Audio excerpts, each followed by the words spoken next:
Bom dia, boa tarde, boa noite. Vamos começar a gravar o nosso vídeo 99 neste canal da Leitura do Diário de Berlim, um canal educativo que não pretende disseminar ódio nem estimular a violência, apesar de falar sobre a guerra, um evento da história tão violento, né? Eu sou Raquel Rangel Cesário e eu vou ler, você vai ouvir o que disse William Shirer, jornalista norte-americano, em Berlim, no dia 8 de setembro de 1940, no seu trabalho de correspondente de guerra. Todos os matutinos de hoje, domingo, publicaram a mesma manchete. Grande ataque aéreo contra Londres em represália aos bombardeios de Berlim. Só isso que ele escreveu dia 8. Dia 9, ele continua ainda em Berlim. Os nazistas pregaram-me hoje uma de suas peças típicas. Os 3 censores discutiram tanto tempo comigo sobre o texto da crônica da minha irradiação das 14 horas, acusando-a de indevidamente irônica no tocante ao bombardeio de represália, entre aspas, efetuado contra Londres, o que é verdade. Que quando se resolveram a aprová-la, não havia mais tempo para entrar no ar. Já se tinham esgotado os meus 5 minutos. Nada tenho contra isso, já que os censores têm todo o direito de vetar uma crônica que não lhes agrade, da mesma forma que têm o direito de não irradiar coisa alguma, desde que julgue que censuraram o verdadeiro sentido das minhas palavras. Mas, esta noite, fui informado por Paul White, de Nova York, por intermédio de certos canais que me permitem receber as suas notícias sem que os alemães fiquem conhecendo o seu conteúdo, que o diretor da seção de ondas curtas da RRG telegrafou-lhe hoje mesmo explicando o motivo pelo qual eu deixara de fazer a irradiação das 14 horas. O telegrama dizia assim, entre aspas, lamento, Shires chegou atrasado hoje para a transmissão. Fecha aspas. Os ingleses deixaram de aparecer anteontem e ontem. Explicação oficial dada ao povo alemão. Os aparelhos da Força Aérea Real tentaram atravessar as defesas antiaéreas nas 2 últimas noites, a caminho de Berlim, mas foram rechaçados. Contaram-me que todas as vezes que os aparelhos ingleses deixarem de bombardear Berlim, Goebbels ordenou aos jornais que digam ao povo que tentaram fazê-lo, mas foram repelidos pelas magníficas defesas da capital. Agora, sempre que os ingleses aparecem sobre território alemão, a maioria das emissoras nazistas cessa apressadamente as suas irradiações a fim de não servir de ponto de referência aos pilotos da Força Aérea Real. A RRG anunciou ainda hoje que os seus programas, já consideravelmente reduzidos por ordem militar, sofrerão nova diminuição daqui para o futuro. A ocasião é imprópria, diz o aviso dado a esse respeito, para explicação mais detalhada sobre essa medida. Fake news atrás de fake news que a gente já tinha, né? Na década de 1940, como em toda guerra. Berlim, 10 de setembro de 1940. Um ataque pouco violento da noite passada, apesar de terem sido demolidas algumas casas. Nos seus comentários sobre o mesmo, diz o Local Anzeiger, abre aspas, os aviadores da SM britânica desfecharam um pesado golpe contra as leis que vinham dirigindo a conduta honrosa e humana da guerra. Fecha aspas. Hoje, no Ministério da Propaganda, mostraram-me uma das armas secretas dos ingleses, uma nova espécie de projétil incendiário. Parece um grande cartão de visitas, feito de celuloide. 2 folhas dessa substância são coladas uma à outra, tendo um tablet de fósforo entre ambas. Os ingleses jogam essas bombas molhadas. Quando secam, depois de expostas ao sol por alguns momentos, ou depois de permanecerem em contato com o ar seco durante uns 10 minutos, dá-se a ignição da substância de que são feitas, originando-se uma chama que arde por uns 2 ou 3 minutos. Na verdade, essa arma foi usada primeiramente pelos republicanos irlandeses, que atiravam tabletes de celuloide e fósforo no interior das caixas postais, com o fim de incendiar a correspondência na Inglaterra. Os alemães admitem que a nova arma inglesa conseguiu incendiar os campos de cereais, bem como algumas florestas. Os ingleses, que começaram a fazer uso dela em agosto último, provavelmente esperavam incendiar uma grande área de terreno cultivado.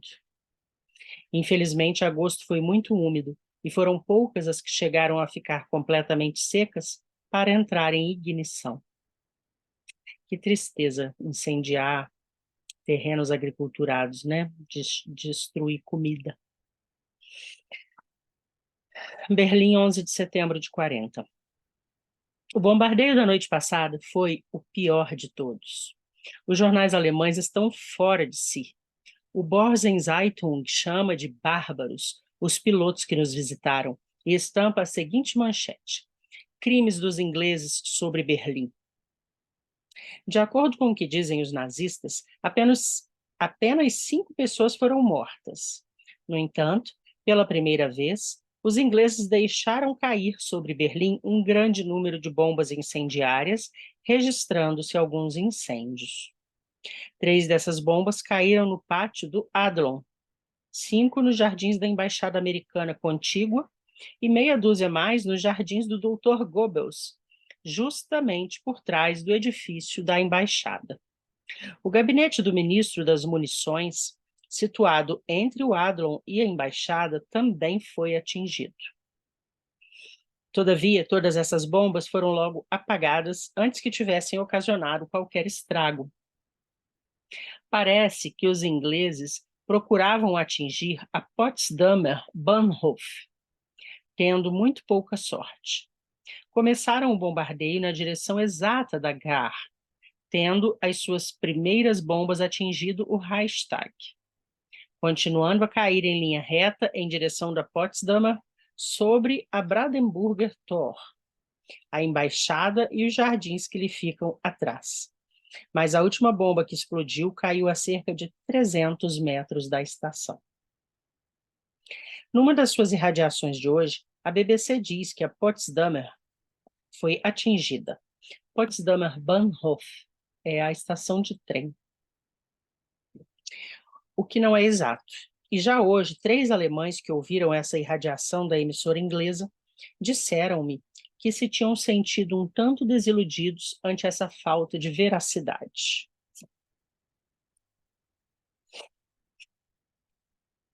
É uma propaganda muito má para os ingleses que tenham irradiado em língua alemã a notícia dirigida aos berlinenses, dizendo-lhes que uma das suas principais estações ferroviárias foi atingida, quando todos podem verificar que a mesma nem sequer foi tocada. Pouco faltou para que eu tivesse tido um fim bastante rápido ontem à noite. Voltando apressadamente para casa, vindo da Rundfunk, depois de ter sido dado o sinal de tudo limpo, e correndo no meu automóvel a mais de 80 km por hora, vi-me inesperadamente metido no meio de uma porção de escombros e parei o carro exatamente a 6 metros de distância de uma enorme cratera aberta por uma bomba no eixo leste-oeste, a cerca de 150 metros da Brandenburger Tor. Era impossível ver o buraco na escuridão do blackout. E os próprios guardas ainda não o haviam descoberto. Um estilhaço da bomba que abriu o buraco projetou-se pelos ares a uma distância de 200 metros sobre a embaixada americana, onde atravessou uma janela dupla do gabinete de Donald Heath, nosso primeiro secretário. O estilhaço abriu um rombo nas 2 janelas, continuou a sua trajetória sobre a mesa de Don e encravou-se a uma profundidade de 10 centímetros na parede do fundo do gabinete. Dom devia ter passado a noite trabalhando, em cuja hipótese estaria sentado à sua mesa. Mas, por um motivo qualquer, o encarregado de negócios, Kirk, mandou-o para casa e ficou ele próprio em seu lugar. Não sabemos o que aconteceu com Kirk. Berlim, 12 de setembro.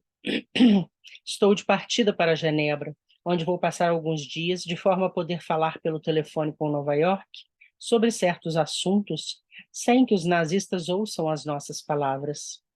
Os alemães querem a retirada do meu assistente, Hartrich, com o que não concordo. O assunto dominante é a invasão da Inglaterra, correndo rumores de que a mesma está planejada para a noite de 15 do corrente, quando haverá lua cheia e a maré no canal estará propícia. Mesmo assim, não perderei a oportunidade de fazer esta viagem. Genebra, 16 de setembro.